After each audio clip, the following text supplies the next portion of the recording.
Media practices paper നമ്മൾ നോക്കിക്കൊണ്ടിരിക്കുമായിരുന്നു. അതിൻ്റെ മൊഡ്യൂൾ 1 അഡ്വർടൈസിങ് മുതൽ ഡിജിറ്റൽ യൂസ് വരെയുള്ള കാര്യങ്ങൾ, out of the home media വരെയുള്ള കാര്യങ്ങൾ പറഞ്ഞു. ഇനി നമുക്ക് ഈ പേപ്പറിൽ ഡീൽ ചെയ്യാനുള്ളത് cyber laws and Indian cyber laws ആണ്.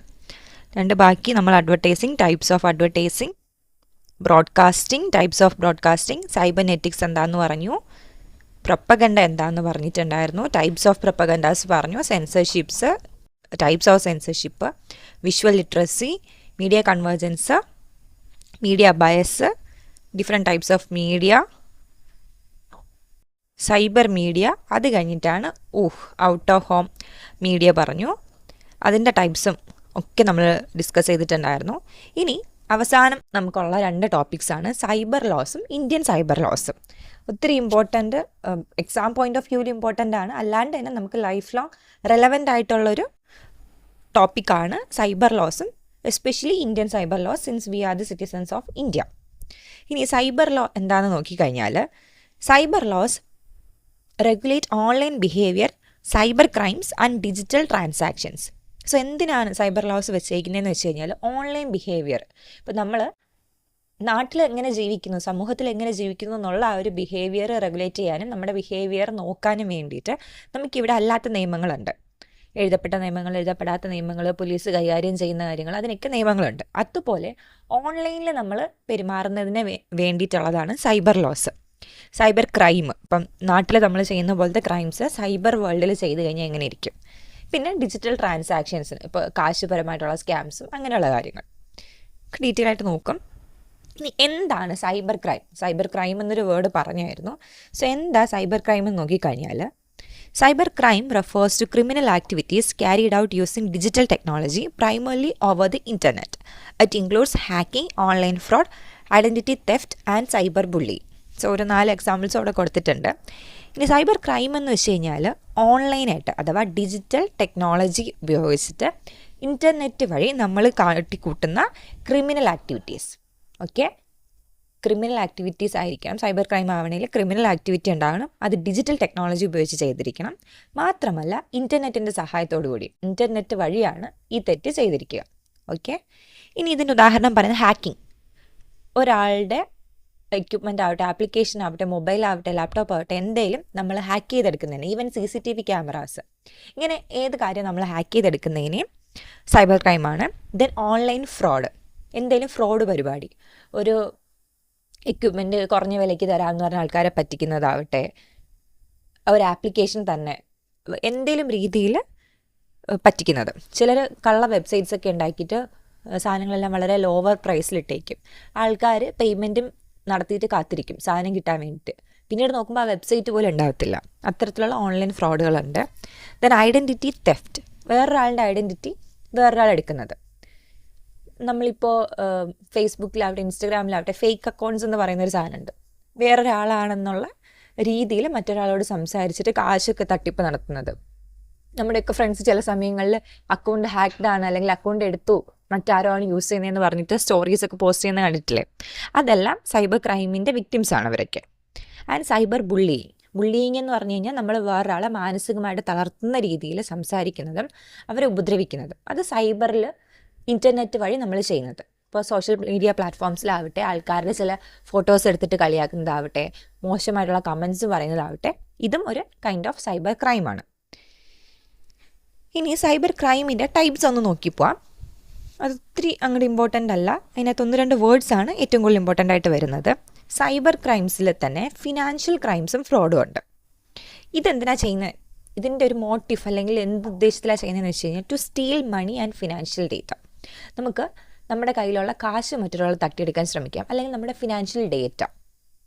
ഓക്കെ, ഇനി അതിൽ വരുന്നതാണ് phishing, fraudulent emails or messages tricking people into revealing passwords and credit card details. So phishing എന്ന് പറഞ്ഞു കഴിഞ്ഞാൽ നമുക്ക് എന്തെങ്കിലും ഒരു കള്ള മെസ്സേജോ കള്ള ഇമെയിലോ അയക്കും. ഇപ്പം നമ്മുടെ അക്കൗണ്ട് ഒരു പ്രശ്നമുണ്ട്, OTP പറഞ്ഞു കൊടുത്താൽ മാത്രമേ അത് ഓക്കെ ആക്കാൻ പറ്റത്തുള്ളൂ, അല്ലെങ്കിൽ അക്കൗണ്ടിൽ എന്തെങ്കിലും കുഴപ്പം വന്നിട്ടുണ്ട്, അക്കൗണ്ട് ഡീറ്റെയിൽസ് അല്ലെങ്കിൽ നോ യുവർ കസ്റ്റമർ KYC പോലത്തെ അപ്ഡേറ്റിന് വേണ്ടിയിട്ടാണ്, ക്രെഡിറ്റ് കാർഡ് തരാൻ വേണ്ടിയിട്ടാണെന്നൊക്കെ പറഞ്ഞിട്ട് കള്ളത്തരത്തിലൂടെ നമ്മുടെ പാസ്വേഡ്സും OTP ഒക്കെ ചോദിക്കും.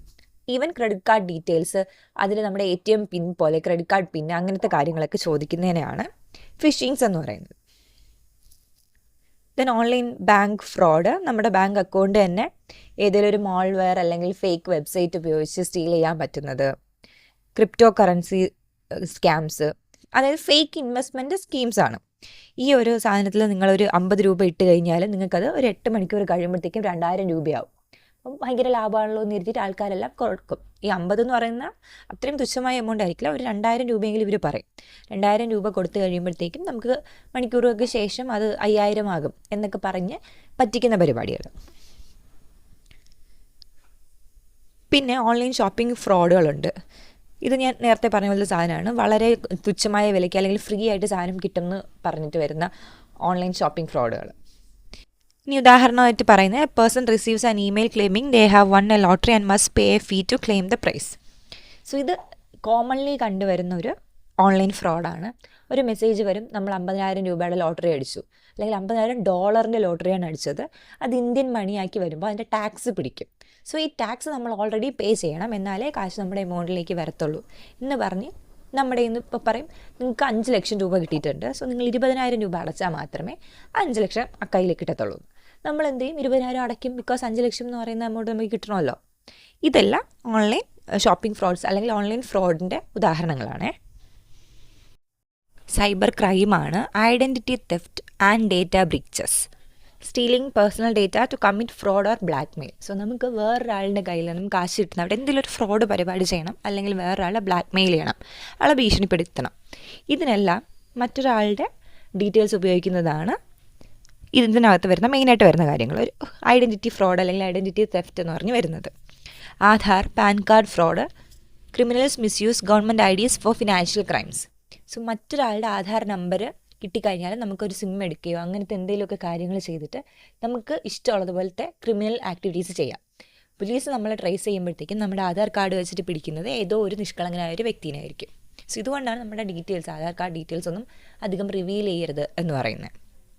Then SIM card cloning. Hackers എന്ത് ചെയ്യുന്നു വെച്ച് കഴിഞ്ഞാൽ സിം കാർഡ് ഡ്യൂപ്ലിക്കേറ്റ് ചെയ്തെടുക്കും. എന്തിനാ, ബാങ്ക് OTP ഡീറ്റെയിൽസ് ഒക്കെ കിട്ടാൻ വേണ്ടിയിട്ട്, അങ്ങനെ കാശ് തട്ടിയെടുക്കാൻ വേണ്ടിയിട്ട്. ദെൻ ഫേക്ക് പ്രൊഫൈൽസ് ഉണ്ടാക്കുന്നത്, സോഷ്യൽ മീഡിയ ഇംപേഴ്സണേഷൻ എന്നാണ് അതിനെ പറയുന്നത്. Someone steals your Facebook account and ask your friends for money. Already പറഞ്ഞു തരാം, നമ്മുടെ ഏതെങ്കിലും ഒരു സോഷ്യൽ മീഡിയ അക്കൗണ്ട് ഹാക്ക് ചെയ്തിട്ട് അതിൻ്റെ ഉള്ളിൽ നിന്ന് നമ്മുടെ ഫ്രണ്ട്സിന് മെസ്സേജ് അയക്കും. സോ നമ്മുടെ ഫ്രണ്ട്സ് വിചാരിക്കുക നമ്മളൊരു ട്രബിളിൽ പെട്ടിരിക്കുവാണ്, കാശ് അയച്ചേക്കാം എന്ന് എഴുതിയിട്ട് എല്ലാവരും കാശ് അയക്കും. ഇതെല്ലാം ഇതിനകത്ത് വരുന്നൊരു കാര്യങ്ങളാണ്.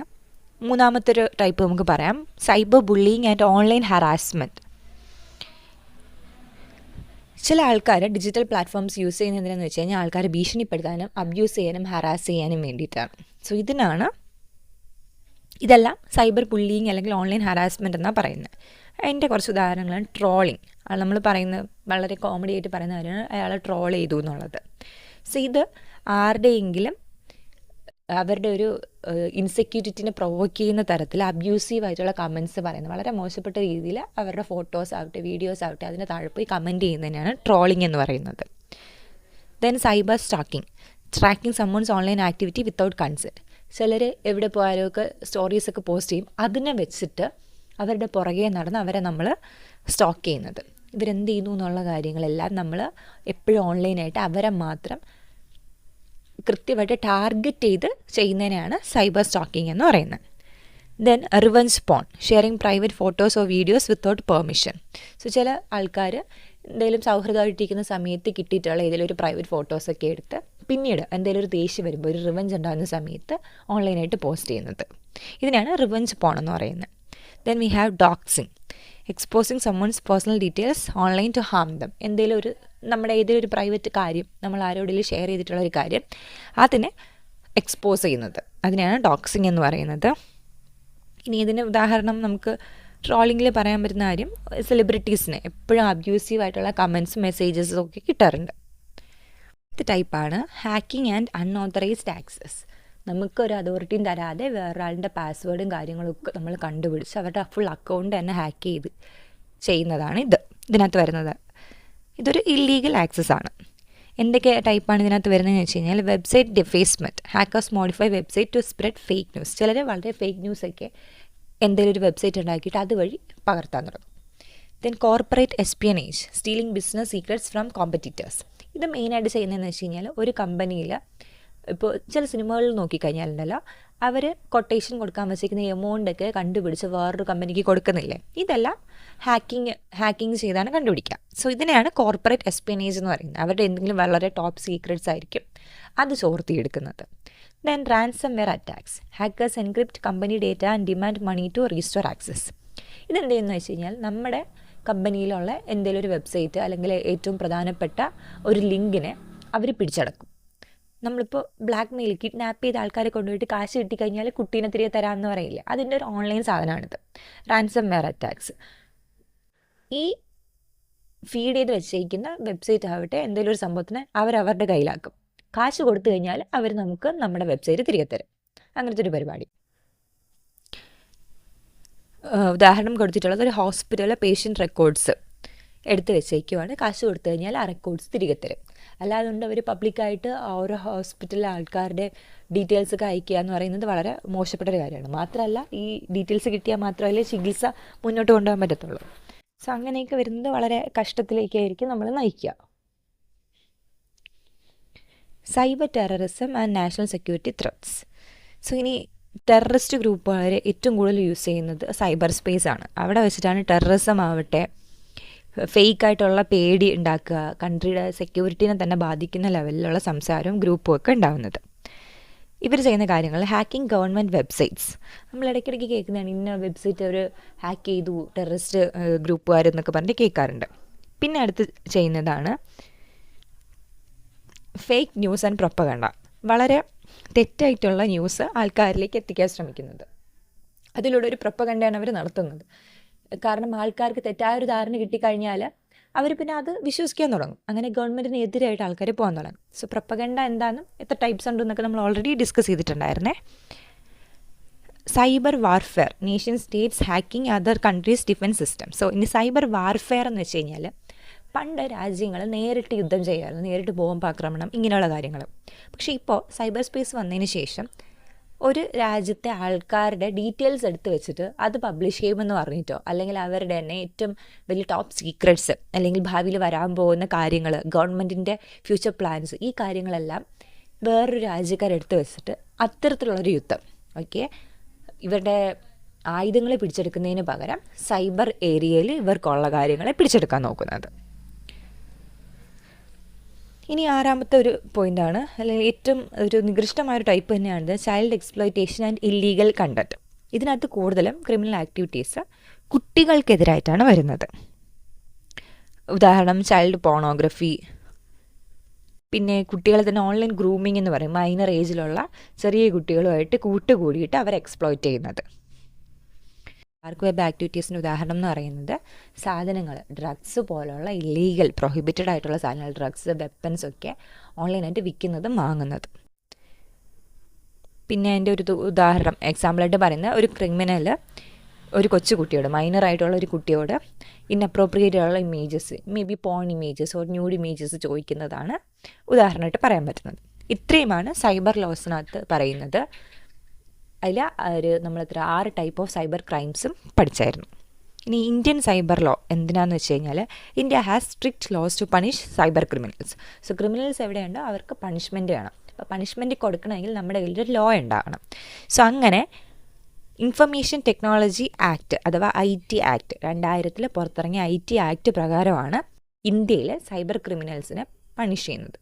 ഓക്കെ, IT ആക്ട് ഇറങ്ങുന്ന വർഷം 2000. എന്തിനാണത്? സൈബർ ക്രിമിനൽസിനെ പണിഷ് ചെയ്യാൻ.